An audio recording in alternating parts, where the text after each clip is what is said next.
Ya. Bersyukur untuk segala sesuatu yang Tuhan berikan pada kita pagi hari ini. Kita boleh belajar lagi, luar biasa ya. Jadi kita akan bicarakan soal buah roh berikutnya. Itu adalah kesabaran ya. Mulai belajar soal kesabaran. Bahasa Yunaninya itu makrotumia, yaitu ketabahan, yang sabar, tidak mudah marah atau putus asa. Nah, seperti itu ya. Orang sabar. Nah, kalau kita lihat di WA itu banyak gambar-gambar yang lucu ya. Katanya sabarlah. Orang sabar itu pasti kesel. Misalnya gitu. Jadi sabar itu memang kita harus sabar terhadap orang lain. Ini kita mulai bicara soal hubungan dengan orang lain ya. Kalau yang 3 kemarin, kasih, sukacita, damai sejahtera, itu buat kita, hubungan kita dengan Tuhan. Hasilnya buat kita sendiri ya. Memang berdampak kepada orang lain, tapi nggak terasa gimana. Tapi buat kita sendiri itu begitu menguasai kita ya. Kasih, sukacita, damai sejahtera itu membuat kita menghadapi segala sesuatunya oke, menghadapi rumah tangga yang ruwet oke, menghadapi kelakuan suami yang aneh oke, menghadapi kelakuan istri yang aneh oke, menghadapi orang tua yang aneh barangkali ya, atau tetangga yang aneh atau mertua yang aneh itu oke saja. Menghadapi fitnahan itu oke karena ada kasih, sukacita dan damai sejahtera. Itu buat kita ya itu. Sekarang kita mulai berbicara soal buah roh yang benar-benar bisa ditujukan kepada orang lain. Luar biasa ini ya orang lainnya. Karena orang lain udah pasti membuat kita ruwet, kita menunjukkan kepada orang lain luar biasanya. Lebih terasa ini ya. Nah ini kesabaran ya. Sekarang kita ngomong soal kesabaran. Coba kita lihat terusnya. Kita lihat di 1 Timotius 1 ayat 16a. Di situ Rasul Paulus mengatakan bahwa dia adalah orang yang paling berdosa. 1 Timotius 1 ayat 16a. Nanti kalian baca deh ya. Terus kita merenungkan kehidupan kita sebelum menerima Yesus sebagai Juru Selamat bagaimana. 1 Timotius 1 ayat 16a. Ada yang bisa menolong? Bacain. 1 Timotius 1 ayat 16a. Ya, saya baca. Ya. Tetapi justru karena itu aku dikasihi, agar dalam diriku ini sebagai orang yang paling berdosa, Yesus Kristus menunjukkan seluruh kesabarannya. Dengan demikian aku menjadi contoh bagi mereka yang kemudian percaya kepadanya dan mendapat hidup yang kekal. Iya. Jadi Paulus bilang, aku nih orang yang paling berdosa. Tapi Yesus Kristus menunjukkan kesabarannya. Kita semua kalau buah roh itu sifat Tuhan ya. Buah roh, ingat ya, rohnya besar. Itu artinya itu sifat dari Tuhan, karakter dari Tuhan. Makanya karakter Tuhan apa? Kesabaran. Paulus bilang, saya paling berdosa, tapi Yesus Kristus menunjukkan kesabaran kepada saya, gitu ya. Kita bayangkan Rasul Paulus waktu itu dia monster buat orang-orang Kristen. Dia memburu orang-orang Kristen pada saat itu, tetapi Yesus Kristus menunjukkan kesabarannya. Dia bertemu dengan Paulus sendiri, ya. Paulus itu seorang rasul yang pilihan Yesus.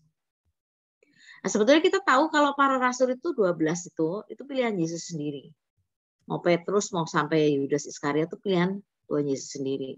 Nah, setelah Yudas Iskariot bunuh diri, maka tinggal 11. Waktu itu Petrus ambil inisiatif untuk buang undi dan yang dapat untuk menggantikan rasul itu namanya Matias. Tapi itu bukan pilihan Tuhan Yesus. Yang pilihan Tuhan Yesus sebenarnya Rasul Paulus karena dia bertemu dengan Yesus sendiri. Rasul yang waktu itu tuh bertemu dengan Yesus sendiri dan Paulus itu bertemu dengan Yesus di jalan yang menuju ke Damsyik pada waktu dia akan memburu orang-orang Kristen, ya, mau dibunuh, mau dilempari batu dan seterusnya. Nah, itu Paulus. Dan dia bertemu dengan Yesus di situ. Setelah pertemuan pertama itu dia akan bertemu dengan Yesus di pertemuan-pertemuan berikutnya, sangat menyenangkan ya. Jadi dia diajar sendiri oleh Roh Kudus, dia diajar sendiri oleh Yesus untuk dipersiapkan jadi rasul. Saya sih percaya nama 12 rasul yang ada di Yerusalem Baru itu, yang kalau kita lihat di Wahyu, di Yerusalem Baru itu ada satu bangunan, dasarnya itu ditulis nama-nama rasul. Saya lebih percaya di situ ditulis nama Rasul Paulus daripada Matias. Ya, jadi 12 itu termasuk Paulus. Itu kata saya ya, bukan kata Alkitab ya. Tapi itu saya percayanya seperti itu. Oke. Jadi Paulus bilang Tuhan itu sabar banget. Itu sifat dari Tuhan. Sekarang kita lihat di Ulangan 4 ayat 25b. Ya, kita lihat Ulangan ya. Apa yang ngomongnya ya? Ulangan 4 ayat 25b. Dibilangnya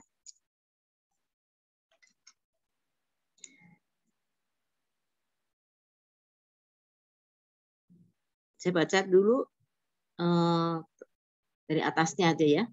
Apabila kamu beranak cucu dan kamu telah tua di negeri itu, lalu kamu berlaku busuk dengan buat patung yang menyerupai apapun juga dan melakukan apa yang jahat di mata Tuhan Allahmu, sehingga kamu menimbulkan sakit hatinya. Nah, kita lihat dosa-dosa kita. Tadi dibilang, Paulus bilang, gimana sih kehidupan kita sebelum menerima Yesus sebagai juru selamat? Apakah kita pernah menyakiti hati dia? Nah, termasuk seperti ini, membuat patung dan melakukannya jahat di mata Tuhan dan menimbulkan sakit hati. Jadi Tuhan itu bisa sakit hati loh. Kalau kita menyembah patung, sebetulnya dia sakit hatinya itu bukan karena kenapa sakit hatinya, karena dia, ya saya tidak bisa menyelami pikiran dia, tapi menurut saya begini, dia sakit hati karena orang yang dia dia ciptakan itu sudah memungkiri dirinya. Nah, nomor 2-nya dia sakit hati karena orang yang dia ciptakan itu, yang dia kasihi itu nggak bisa masuk surga bersama dengan dia. Itu dia. Makanya dia sakit hati ya. Bukan soal, aduh saya udah ciptain kamu nggak menyembah aku, kamu nggak berbakti sama aku. Bukan cuman itu. Mungkin begitu juga pikirnya, tapi nggak cuman itu. Tuhan pengen sebetulnya apa yang dia ciptakan, manusia itu menyembah dia, maksudnya supaya bisa bersama-sama dengan dia di surga. Tapi ternyata orang lebih suka menyembah patung, orang lebih suka menyembah berhala. Kayak kita nih sekarang berhalanya apa nih? Kita bilang gini, saya nggak nyembah patung kok. Misalnya ya, berhalanya kita apa nih? Patung yang buat kita patung tuh, mungkin tuh anak tuh nggak bisa cowel sedikit pun, anak. Mungkin juga itu suami, mungkin juga istri. Wah, mungkin berhalanya itu mobil atau motor. Mobil itu bisa lebih disayangin daripada istri loh, mobil tuh. Ya, terus mungkin juga itu orang tua, ya berhala bisa juga. Biasanya sih anak yang bukan orang tua yang jadi berhala ya. Karena berhala itu berarti kita menyembah dia gitu. Apa yang dia katakan dia harus, apa yang dia katakan kita harus melakukannya, itu berhala. Kita nyembah dia gitu ya. Kita bisa mungkin teman. Nah, kita kalau nggak sama teman itu kita mati deh. Nah, itu berhala namanya ya. Kalau istri atau suami mati, kita juga pengen mati juga bersama dia sampai kapanpun, bunuh diri jadi langsungnya. Nah, itu juga berhala. Nah, jadi kita bisa melakukan dosa dan menyakiti hati Tuhan ya. Terus gimana sikap Kristus walaupun kita sering menyakiti dia? Nah, kita lihat di Roma pasal 2 ayat 4. Roma 2 ayat 4. Ya. Okay. Maukah engkau menganggap sepi kekayaan kemurahannya, kesabarannya, dan kelapangan hatinya? Tidakkah engkau tahu bahwa maksud kemurahan Allah ialah menuntun engkau kepada pertobatan? Nah, ya. Jadi Tuhan itu tetap sabar sama kita supaya kita bertobat. Kadang-kadang saya berpikir ya, orang itu kok jahat tapi umurnya panjang, apa sih? Kalau orang baik-baik itu kok cepat mati gitu loh ya. Terus dipikir-pikir ada yang ngomong juga, ya kalau orang jahat itu umurnya panjang tuh supaya ada kesempatan untuk bertobat. Nah loh, apa iya gitu? Nggak tahu juga ya. Tapi saya masih ingat Linda waktu dulu tuh. Dia bilang, Mih, kalau orang baik tuh cepat matinya, Mih. Udah, Mami tuh jangan baik-baik katanya. Jangan terlalu baik katanya, nanti cepat mati. Guyonannya kami ya. Nah, seperti itu ya. Jadi tujuan Rasul Paulus juga kalau kita baca di 1 Timotius tuh yang bawahnya. Dia juga ingin supaya orang semua bertobat. Jadi kesabaran itu ditunjukkan kepada orang lain supaya mereka dibawa kepada Tuhan Yesus. Supaya mereka bertobat, supaya mereka memperoleh keselamatan kekal. Nah, seperti itu ya. Keselamatan dari Yesus Kristus, juru selamat Tuhan kita ya. Nah, sekarang jadi seterusnya Rik bawahnya.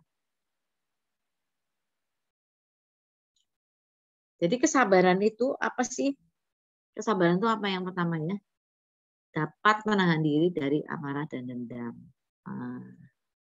Kira-kira gimana nih? Bisa menahan diri dari amarah dan dendam. Kita kalau disakiti marah ya. Makanya Tuhan berpesan, firman Tuhan berpesan, kamu boleh marah, tapi kamu kalau marah tuh jangan sampai matahari terbenam. Artinya apa? Matahari terbenam tuh artinya, ya ini matahari terbenam, maksudnya sore ya, malam, jelang malam tuh jangan sampai. Atau bisa juga kita nahan marah itu jangan sampai matahari terbenam buat kita atau buat orang itu, maksudnya kita mati, tuh orang itu mati kita masih marah sama dia. Nah, itu kita yang rugi sendiri kalau kita masih marah. Apalagi kalau lagi marah mati sekalian. Orang kalau marah-marah tuh ya tekanan darah naik. Wah, itu bahaya tuh ya. Nah, jangan sampai seperti itu. Nanti tuh kita sabar tuh itu buah roh tuh latihan tuh ya, dapat menahan diri dari marah dan dendam. Nah, itu latihannya ya pasti sama orang yang lagi nyakiti kita. Nggak mungkin kesabaran tuh nggak ada orang menyakiti tiba-tiba bisa menahan diri dan dari marah kan dan dendam. Terus seperti itu ya, nomor 1 ya. Nomor 2, tekun dan tabah dalam menanggung kesesakan, kejengkelan, tekanan dari hari ke hari. Nah, nih ya. Gimana nih kita tuh? Kita sering jengkel nggak? Kita mungkin kita menanggung kesesakan juga, mungkin kesesakan apa dari istri atau dari orang yang kita didik. Ya, saya kenal seorang sama Tuhan di sini. Dari mudanya dia suka ngumpulin anak-anak orang lain, rumahnya sempit padahal. Anak orang lain taruh di rumah dia. Misalnya ada orang lain miskin nggak punya apa-apa, itu taruh di rumah dia. Dia kan kepala sekolah di sini ya, untuk apa biaya itu anak dikasih makan sekalian, sekolahin sekalian. Sering tuh ya, saya sering lihat ada beberapa anak. Nah, anak-anak itu setelah besar itu enggak semuanya ikut Tuhan Yesus. Malah banyak yang hilang gitu loh. Nah, nyebelin ya. Kalau yang kayak gitu tuh nyebelin banget. Kita udah mendidik dia dari kecil. Bayangin tuh ya, tuh pendeta ini ya. Dia kepala sekolah juga sih. Jadi dia mendidik dari kecil. Bayangin, kasih makan segala macam. Setelah besar, kabur, dia hilang. Udah nggak ikut Tuhan Yesus lagi malah. Nah, itu sangat menyakitkan sebenarnya ya. Jengkelkan. Itu tekanan. Kok bisa ya dididik sama pendeta malahan besarnya itu ngaco hidupnya. Nah, itu seringkali membuat kekecewaan dan kesalahan dan kejengkelan dan terusnya itu. Tapi dibilangnya tekun dan tabah harusnya. Kalau sabar tuh ya biarin nanti dengan begitu, walaupun misalnya itu anak-anak tadi, kita doakan terus.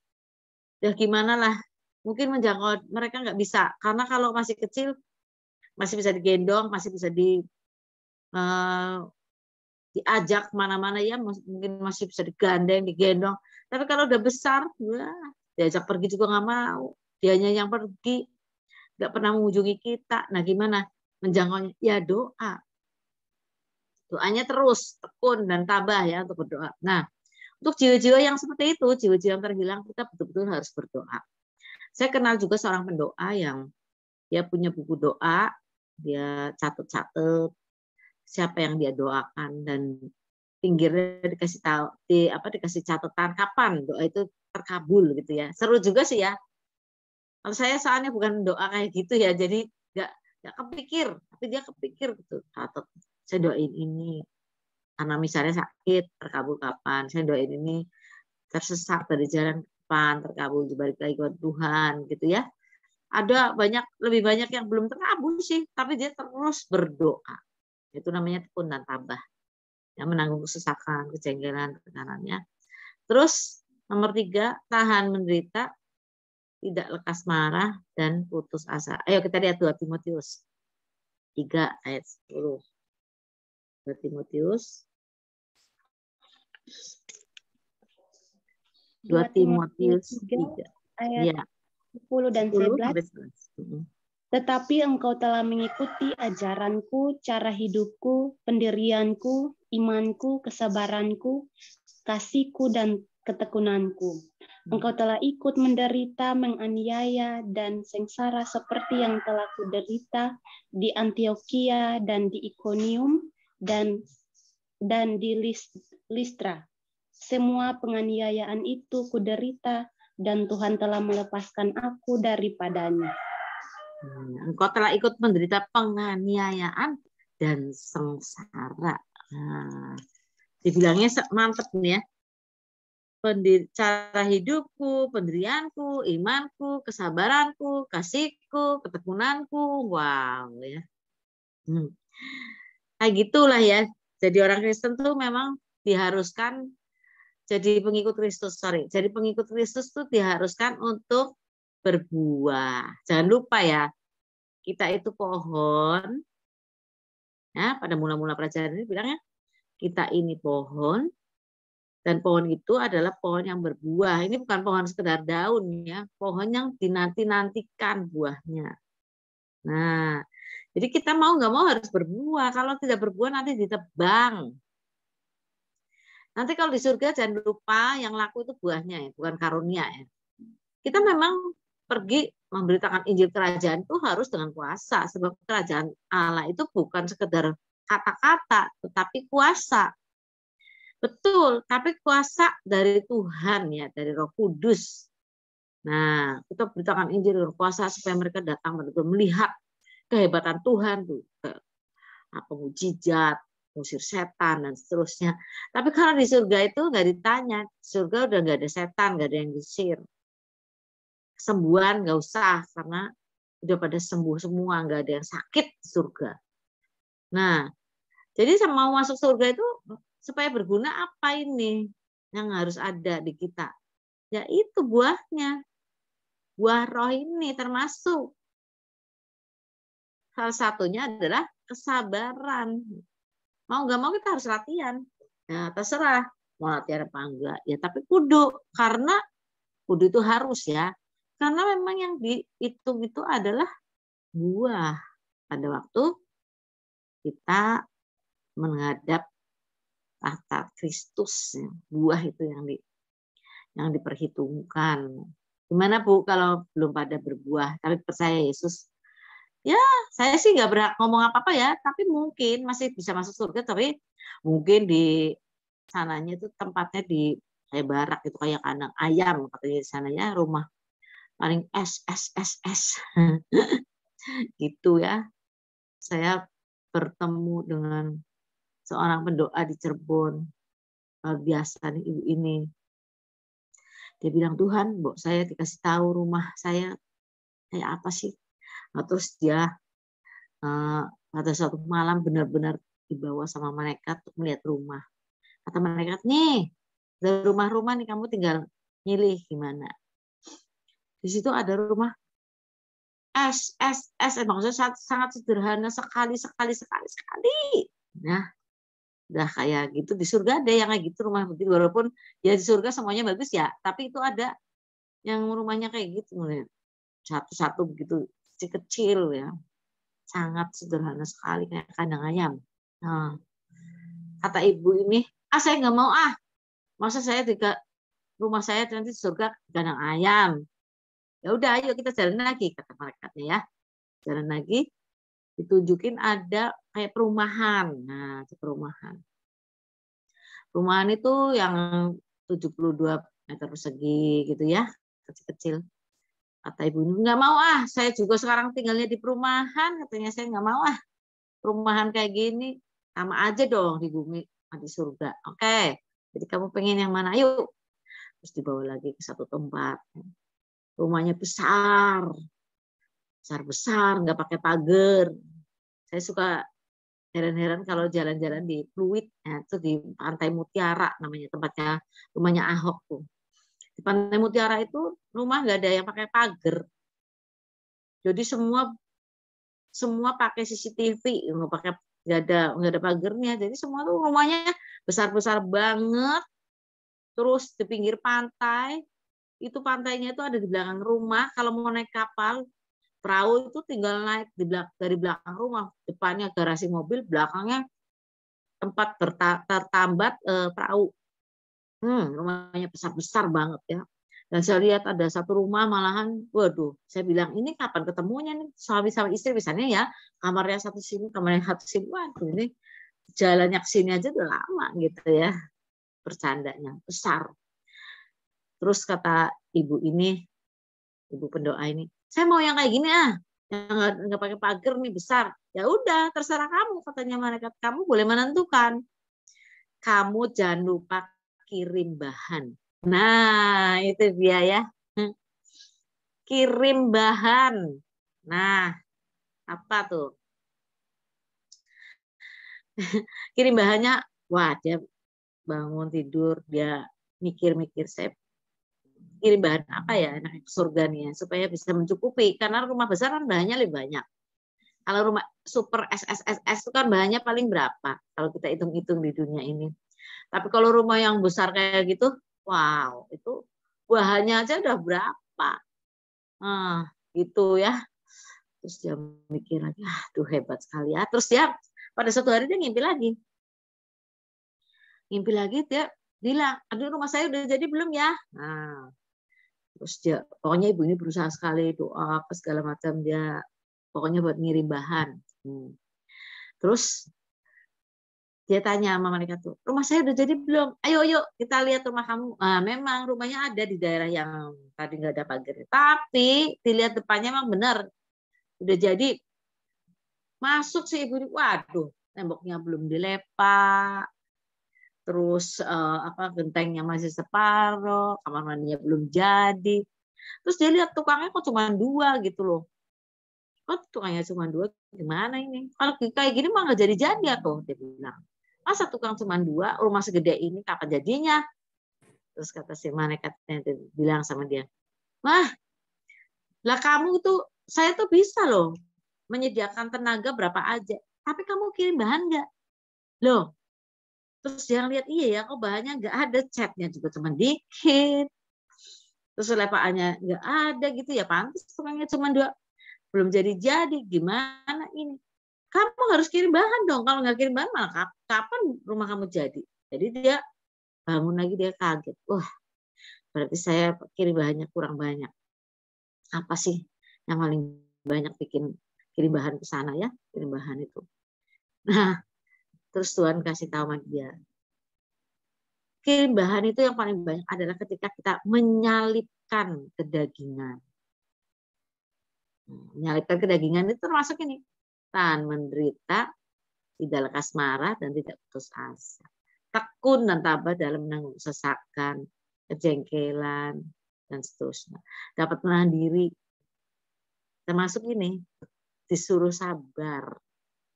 Ini ya, harus istilahnya mati bagi diri sendiri. Kalau menyalipkan kedagingan itu mati bagi diri sendiri. Ada pelajaran saya tentang mati bagi diri sendiri ya, kalian nanti lihat sendiri. Nah, seperti itu. Jadi itu baru mengirim bahan yang banyak gitu loh ya. Ada sih ngirim bahannya macam-macam ya. Ada seorang pendeta dari Korea itu yang dia dibawa ke surga, dia dikasih tahu ngirim bahannya apa saja, termasuk persembahan, termasuk perpuluhan, termasuk penyembahan dan pujian, termasuk jiwa-jiwa, termasuk banyaklah beberapa ya, ada beberapa ya, termasuk ketekunan kita untuk bersekutu dengan Tuhan dan seterusnya. Tapi ternyata ibu ini mendapat dari Tuhan itu langsung menyalibkan kedagingan. Nah, seperti itu ya. Nah, itu cerita dari orang-orang yang menjenguk rumahnya di surga. Mungkin kalian atau saya sendiri belum pernah menjenguk rumah saya di surga kayak apa ya, belum pernah, belum tahu. Ya. Nah, berusahalah dalam hidup ini untuk terus menghasilkan buah roh. Sebab kita ini manusia kekal. Hidup di dunianya itu memang cuma 70-80. Nah, itu menurut Alkitab. Tetapi setelah kita mati, kita akan kekal, nggak kayak kambing, nggak kayak sapi ya. Kita kekal hidupnya. Nggak tahu kekal tuh namanya ribuan tahun, jutaan tahun masih ada aja. Lah bayangin kalau jutaan tahun, ribuan tahun masih adanya tapi di neraka, apa enak? Gitu loh. Makanya disuruh sekarang ini untuk melatih diri untuk menghasilkan buah roh. Gitu ya. Jadi kalaupun kita disuruh menghasilkan, itu bukan untuk Tuhan. Bukan oleh-oleh buat Tuhan, untuk kita sendiri. Jangan lupa oleh-oleh Tuhan adalah jiwa-jiwa ya. Jiwa-jiwa yang kita menangkan untuk Kristus itu oleh-oleh. Tapi kalau yang ini buat kita sendiri supaya kita mendapatkan tempat, mendapatkan rumah yang tadi ya kapingnya, tempat yang bagus ya. Gimana Bu kalau saya nggak mau? Nah itu kalau nggak mau gini, nggak mau latihan, saya udah capek. Ya udah terserah kamu. Barangkali kamu memang masih tetap masuk surga karena kamu percaya ke Yesus ya, mengaku Yesus sebagai juru selamat dan tidak berbuat jahat pada orang lain. Ada orang yang seperti itu. Yang penting saya tidak berbuat jahat pada orang lain. Orang lain juga jangan jahatin saya. Kalau yang kayak gitu saya nggak suka. Tapi saya tidak berbuat jahat sama orang lain tuh. Cuma masuk surga. Mungkin kalau dia terima Yesus sebagai juru selamat, percaya Yesus sepenuhnya, tidak berbuat jahat sama orang lain, yang penting, tapi dia tidak menghasilkan buah roh, mungkin, saya bilang mungkin, masih masuk surga. Tapi rumahnya yaitu tadi, rumah jadi RSSSSS gitu ya, sangat sederhana sekali gitu loh maksudnya ya, seperti itu. Nah nanti semua orang akan melihat, di surga itu akan melihat. Kita bisa ngomong gini, ya nggak apa-apa lah masuk surga RSSSS, yang penting masuk surga. Benar. Cuman kita nanti semua orang akan lihat.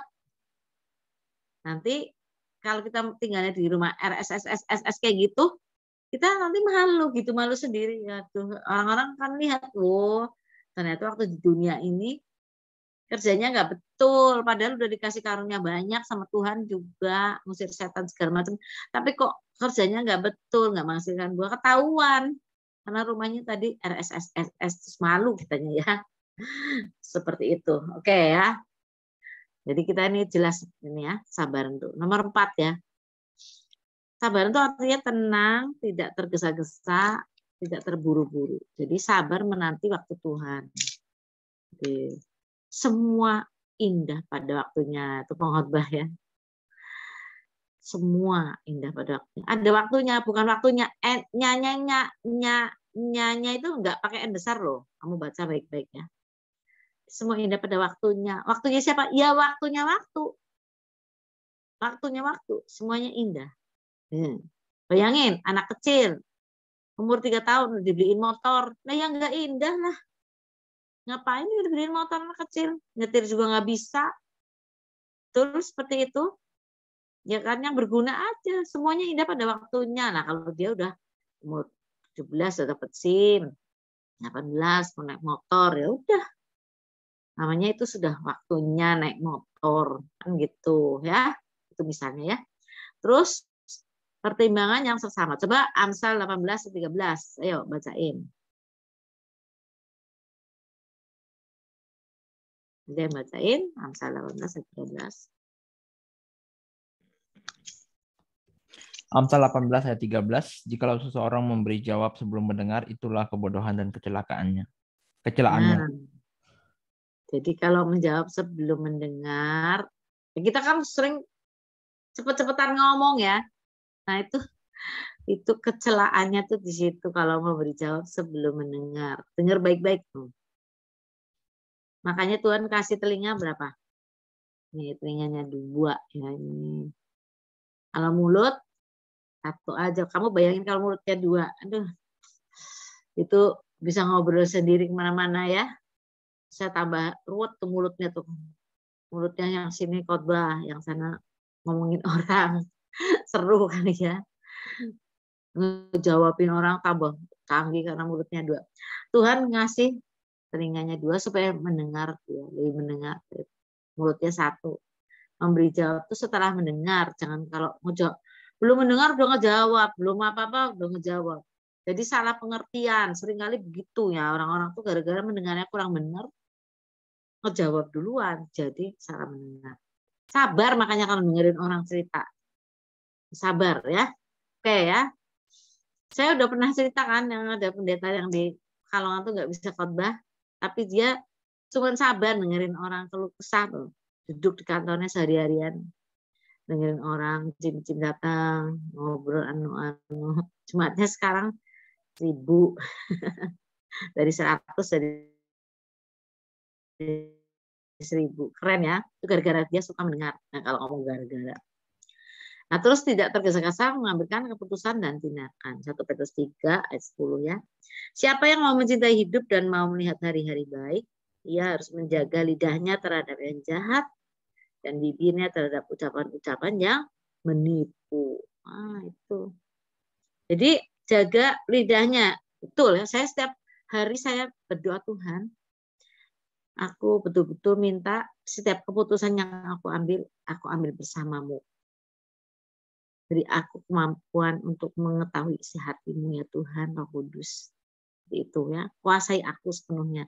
Supaya aku tidak tergesa-gesa mengambil keputusan dan tindakan dalam hidup. Seperti itu. Oke, itu kesabaran ya. Terus, nah prosesnya gimana nih? Nah, tidak diperoleh begitu saja. Kesabaran dapat disamakan dengan kemenyan yang baru mengeluarkan harumnya ketika ditaruh dalam api. Ya, kemenyan kalau cuma belum gitu ya, kalau belum taruh di api ya nggak wangi lah. Jadi semakin panas apinya ya semakin harum dia ya. Nah, seperti itu. Kemenyan ya, mengeluarkan baunya setelah ditaruh dalam api. Bayangin. Nah, ini proses kesabaran ya. Termasuk kopi. Nah, kopi juga ya. Kopi, teh itu makin harum ketika dikasih air panas. Kalau nggak dikasih air panas ya nggak harum banget ya. Cium sih ini teh, ini kopi, tapi nggak harum, nggak seharum itu ya. Tapi kemenyan yang jelasnya, karena kalau bulatan kayak gini, kayak batu, dicium yang ada baunya. Tapi begitu kena api, langsung dia ya. Gitu langsung. Jadi ada cerita tentang wortel, telur dan tadi kopi. Pada waktu mereka kena air panas itu gimana reaksi mereka? Nah, kita nih sekarang termasuk telur apa wortel apa kopi ya. Jadi gini, kalau kena air panas gimana? Kalau wortel direbus itu lembek. Jadi lembek. Jadi ada orang yang begitu kena penderitaan, kena kesesakan, jengkel, lembek, lemah hati, putus asa. Aduh, saya ini jadi orang langsa banget. Terus langsung mengasihani diri sendiri dan seterusnya. Itu namanya lembek kayak wortel. Ya, saya nggak pakai Tuhan, saya cuma kayak gini. Saya kok kayak gini sudah ngajar, wah sudah ngasihani diri sendiri terus ya. Jengkel, saya udah berjasa. Jasanya nggak dilihat Tuhan, nggak dilihat orang-orang, saya udah berbuat baik tapi orang itu malah jahat. Nah, itu lembek, hasil dari penderitaan itu lembek kayak wortel. Ada yang jadi telur, begitu direbus jadi keras. Telur tuh. Jadi begitu kena tadi proses langsung jengkel segala macam ini hasilnya dalam hidupnya tuh keras hati. Udah saya nggak mau ke gereja, saya nggak mau kenal Tuhan, ngapain juga kenal Tuhan, saya nggak mau kenal yang itu tuh jahat, mulutnya jahat, pendetanya apalagi. Ingat ya, kita melayani Tuhan tuh disorot terus, kita serba salah loh, sering disalahin orang. Kamu udah harus siap, kita harus siap disalahin orang, ya udah Walaupun sakit hati ya permulaannya itu saya juga nggak apa maksudnya nggak melarang, bukan nggak melarang, nggak. Maksudnya saya mengerti kalau orang tuh jadi sakit hati gara-gara omongan orang lain. Cuman jangan lama-lama sakit hatinya gitu. Harus sembuh segera. Jangan seperti telur jadi keras hati, susah. Telur tuh nggak bisa diatur lagi. Udah saya nggak mau ikut Tuhan lagi, sudah keras hati. Udah saya mending saya hidup baik sendiri aja. Udah nggak usah berbuang, nggak usah apa. Tapi ada yang kena air panas harum itu kopi itu atau teh. Kena air panas tambah harum. Kena penderitaan dunia ini buat jengkel sama orang lain tambah harum karena dia tidak balas, karena dia tetap suka cita tadi tuh, tetap sejahtera, tetap mengampuni, tetap bisa mengeluarkan buah roh, itu tambah harum namanya ya. Itu proses tuh ya. Oke ya, ujian semakin besar tuh kesabaran makin panjang. Kalau ujian makin besar, kesabaran harus makin panjang. Nah, 2 hal mengenai kesabaran itu diuji oleh pengalaman hidup. Jelas ya pengalaman hidupnya. Kemudian diuji oleh penderitaan. Coba di Roma 12 ayat 12. Iya toh? Kok bagus sekali nih ya 12. Coba Roma 12 ayat 12. Diuji oleh penderitaan, benar nggak? Roma 12 ayat 12. Bersukacitalah dalam pengharapan, bersabarlah dalam kesesakan, dan bertekunlah dalam doa. Nah itu kan namanya benar-benar penderitaannya. Coba kalian hafalin ya Roma 12 ayat 12. Bersukacitalah dalam apa tadi? Bayangin. Apa? Nah, Dalam kan? pengharapan, Nah, sabarlah terus dalam kesesakan, dan bertekunlah dalam doa. bersabar dalam kesesakan, bersukacita dalam mengalami, dan seterusnya ya, pertemuan dalam doa. Wow, itu penderitaan semuanya ya. Bersabarlah dalam kesesakan. Hidup ini ada kesesakan nggak? Ada. Banyak. Banyak kesesakannya ya. Jadi kita harus sabar kepada Tuhan ya. Diuji dengan penderitaan.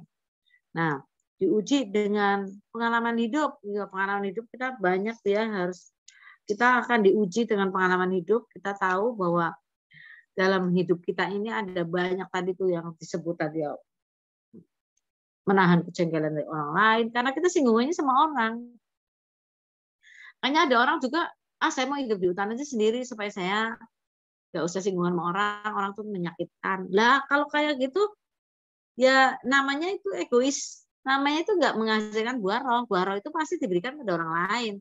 Nggak mungkin kita hidup di hutan sendirian, saya daripada disakiti saya hidup di hutan sendirian. Saya sengaja mengasingkan diri. Saya nggak mau ketemu orang. Nah, kapan latihan buah roh, kesabaran dan seterusnya ya? Susah. Seperti itu ya. Nah, ini ada satu cerita yang saya ingin bacakan ya.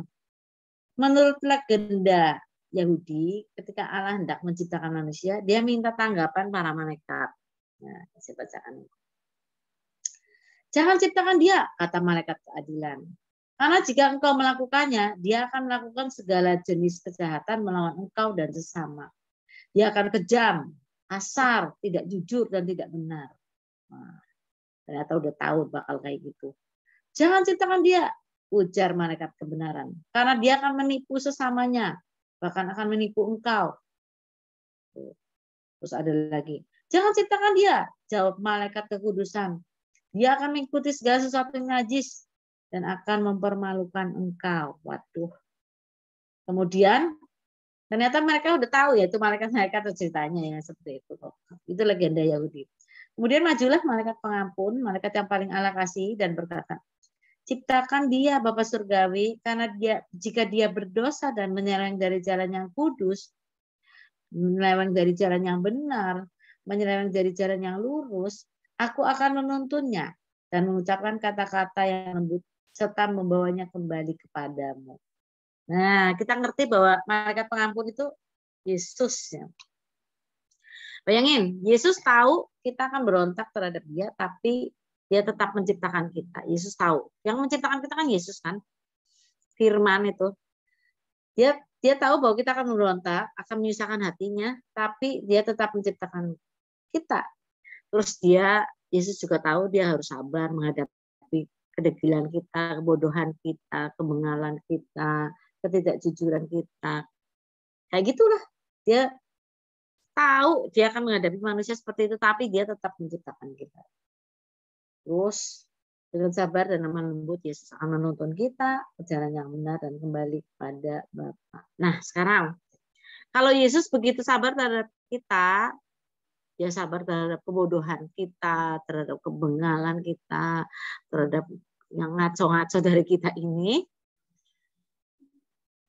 harusnya kita bisa sabar untuk menghadapi kebengalan orang lain, kebodohan orang lain. Ini saya khotbah pada diri saya sendiri juga. Benar itu. Benar. Ya. Karena Yesus sudah sabar terhadap kebengalan kita, kebodohan kita, ya kudu kita juga harus ya. Kita harus sabar juga, latihan lah ya. Karena kita ingat Yesus begitu sabar terhadap kita latihan untuk sabar terhadap orang lain, kebengalan mereka, kebodohan mereka, diajarin gak pinter-pinter, diomongin gak ngerti-ngerti. Apalagi kalau kita dapat remaja, aduh, ngurus remaja ini repot sekali ya. Remaja maunya sendiri. Nah, kemarin tuh saya ketemu jadi di sini di Indonesia ini ternyata ada namanya JPS, sekarang mulai terbentuk sejak bulan Agustus tahun kemarin, jaringan penari sekota. Nah, itu milik jaringan doa ya. Nah, para penari ini adalah kumpulan dari anak-anak muda, jadi dimentoring oleh bekas anak muda ya, yang udah jadi ibu-ibu sih, tapi dulu penari juga ya, yang merindu sekali. Kemudian mereka tuh yang mentoring itu sekitar 40-an, tapi ya masih 40-an zaman sekarang ya, itu ada dokter segala macam, penari-penari gereja dulu tuh ya, yang tamborin lah apa segala macam tuh, mereka terbeban untuk mengelompokkan para penari yang punya semangat untuk menari gereja semuanya, supaya bukan hanya menari sekedar menari, mau menari sambil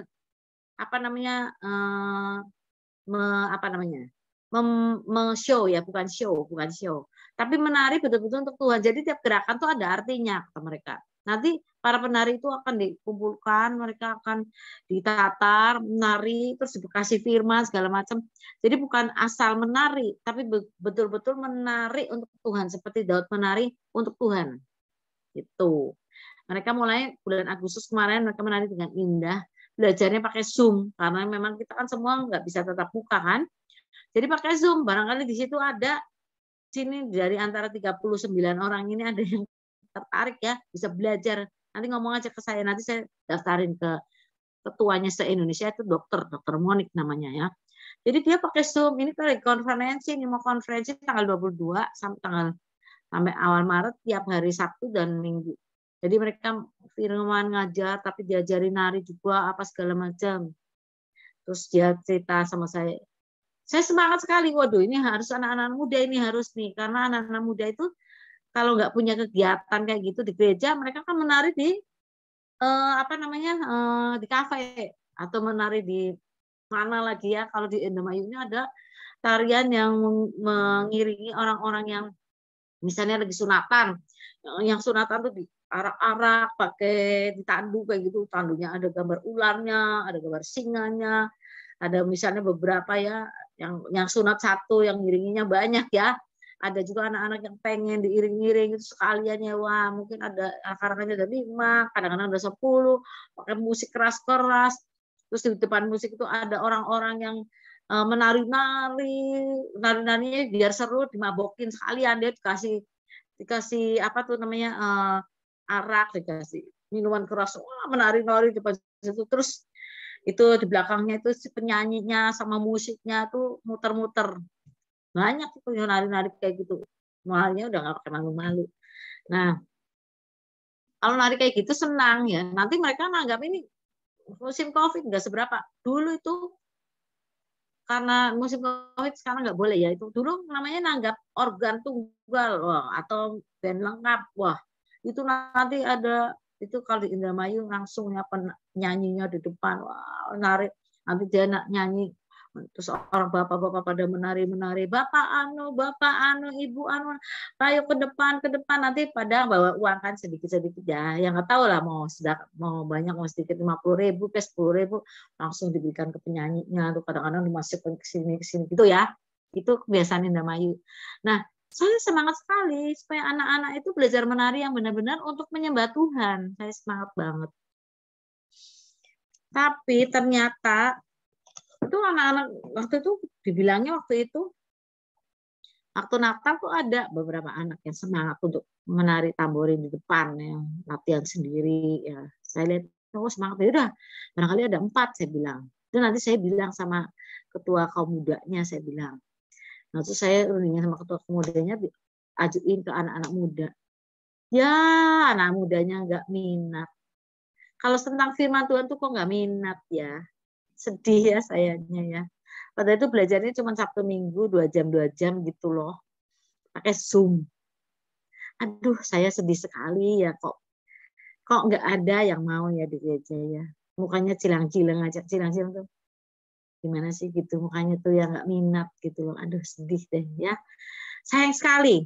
Nah, saya berpikir mereka bisa semangat ya, bisa menari-menari untuk Tuhan dengan dasar yang bagus, tapi ternyata sulit cari orang yang mau benar-benar menyembah Tuhan. Jadi kalau menari sekedar menari itu sebenarnya ya itu mah kegiatan gitu aja lah ya. Apakah seringkali dianggap bahwa kegiatan menari, tamborin, main pita, menari di depan itu hanya sekedar show? Apakah yang jadi WL itu juga mau show? Apakah yang jadi singer itu memang pengen show di depan? Karena kalau pakai singer, yang jadi singer itu pasti bajunya juga udah ditata ya. Anak saya sendiri itu singer ya di gereja.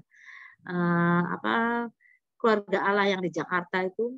Dan kalau mau jadi singer, singernya 3 atau 4 bajunya harus rapi. Bajunya yang macam-macam nih, bajunya yang nggak boleh baju sembarangan ya, bajunya kembaran. Bukan kembaran sih, misalnya temanya apa nih?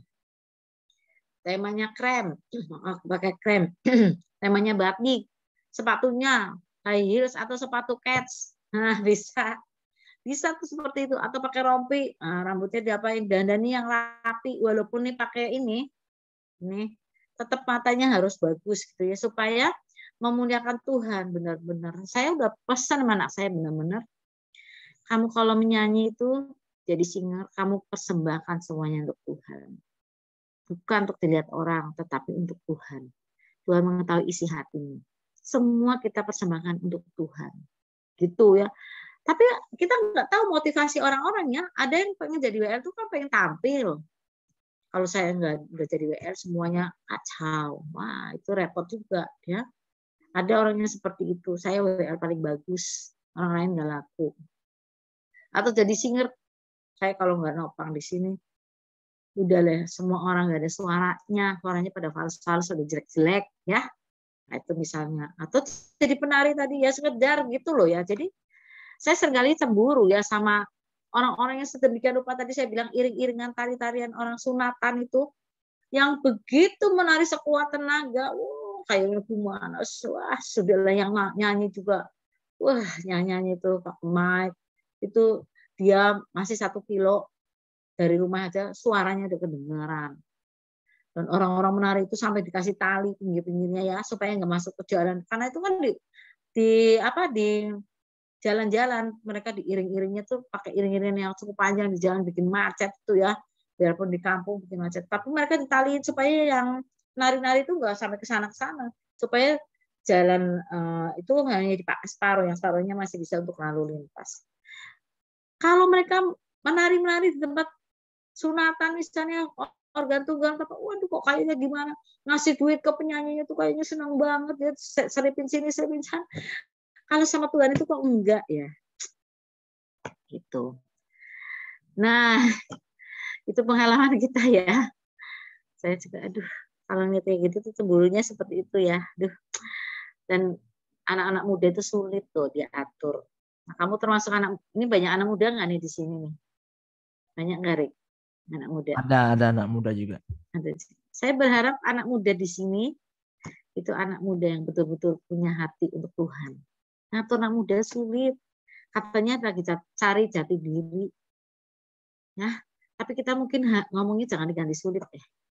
Ya mulut kita ya, kita akan ganti. Soalnya mulut kita itu berbahaya nih, bisa terjadi.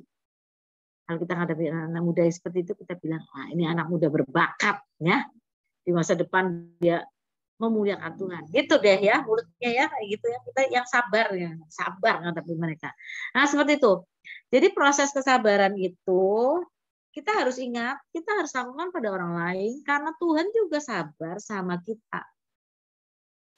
Ya kita terhadap sesama kita harus sabar. Terhadap tetangga yang jengkelin kita harus sabar. Tetangga saya ini maku tembok saya sampai retak. Tembok saya ini dipaku sama dia, dibikin rumah sama dia, tapi rumahnya dia tuh nempelnya di tembok saya. Tembok saya ini, waduh, ini jadi retak. Waktu itu saya sedih sekali, itu saya turun. Saya bilang, Pak, ini nempelnya kok di tembok saya ini. Harusnya Bapak kalau mau bikin rumah, itu atapnya segala itu bikin tembok sendiri, jangan tembok saya dong. Tembok saya yang di sini kan jadi kan retak nih di kamarnya apa segala. Tapi sudah sampai situ aja, nggak bisa marah, harus sabar. Apalagi sama tetangga. Apalagi tetangganya misalnya buang sampah ke rumah kita. Misalnya nih, Bur, mas ke sini. Kita ngirim apa? Apa kita ngirim sampah lagi? Kalau kita lihat, tetangga ini ngirim sampah kita kurang ajar nih. Udah besok kirimin lagi sampah ke tetangga, maka kirim-kiriman sampah itu akan terjadi. Setiap hari perang sampah. Lebih baik kalau ada tetangga ngirim sampah ya. Kita sabar. Udah Bur, ngirim sampah. Terus kita ngirim roti. Nah, sudah, besoknya pasti nggak ada sampah di rumah kalian. Benar deh, ngirim roti. Kalau ada orang jahat sama kita jangan balas jahat. Kita seringkali gini, orangnya jahat kayak gitu, sudah itu saya bikin jahat juga dong. Dia nggak pernah mau nyapa saya nggak mau nyapa dia. Jangan. Dia nggak mau nyapa, kita senyumin. Ya, senyum aja. Senyum itu adalah garis lengkung yang menyelesaikan banyak persoalan. Satu garis lengkung yang menyelesaikan banyak persoalan itu senyum. Suami saya itu tukang senyum itu. Siapa aja nggak diajak senyum. Nah, matanya dia bolor sebenarnya. Jarak jauh nggak kelihatan. Jadi kalau jarak jauh ada orang siapa dia senyum duluan. Saya bilang kadang-kadang saya ganggu dia. Pak, kalau ternyata yang diajak senyum itu penjahat gimana tuh? Nanti kamu dikira polisi temennya penjahat. Tapi dia begitu ramah ya, senyum gitu ya. Senyum adalah satu garis lengkung yang menyelesaikan banyak persoalan, bahkan mungkin seluruh persoalan. Jadi kalau ada orang jahat sama kita, ya kita senyum aja. Kita sabar. Nah, soal sabar ini satu mata pelajaran sendiri ya. Jadi jadilah seperti teh atau kopi atau kemenyan ya. Kalau dikasih panas malah harum gitu loh.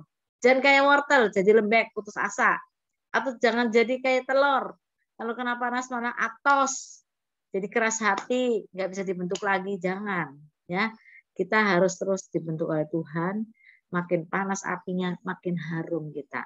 Nanti rumah kita kayak apa tadi itu ya, rumah mau apa? Nah itu nanti itu tergantung dari kita nih, menyalipkan kedagingannya kita lulus apa enggak. Saya berdoa kalian semua akan lulus dalam hal ini. Amin. Yuk kita berdoa yuk, saya tanya berdoa ya. Mengucap syukur Tuhan untuk pagi hari ini kami belajar soal kesabaran. Ya Roh Kudus, itu adalah sifat-Mu Tuhan. Kami tahu kami harus seperti Engkau. Engkau adalah teladan kami. Kalau kami menyanyi, menjadi seperti Kau Yesus, menjadi seperti Kau Yesus, maka ya Tuhan, itu bukan kebohongan. Kami mau menjadi seperti Engkau. Ajar kami ya Tuhan Roh Kudus untuk tetap sabar menghadapi problema hidup ini, menghadapi orang lain, supaya kami dapat mengeluarkan buah roh, kami dapat mengeluarkan sifat-Mu, kami memiliki sifat-Mu, Engkau adalah teladan kami, dan kami mau menjadi seperti Engkau. Aku memberkati setiap orang yang mendengar pada pagi hari ini, proses dari Roh Kudus itu akan dimenangkan oleh mereka semua. Oleh kami semua, terjadilah seperti itu.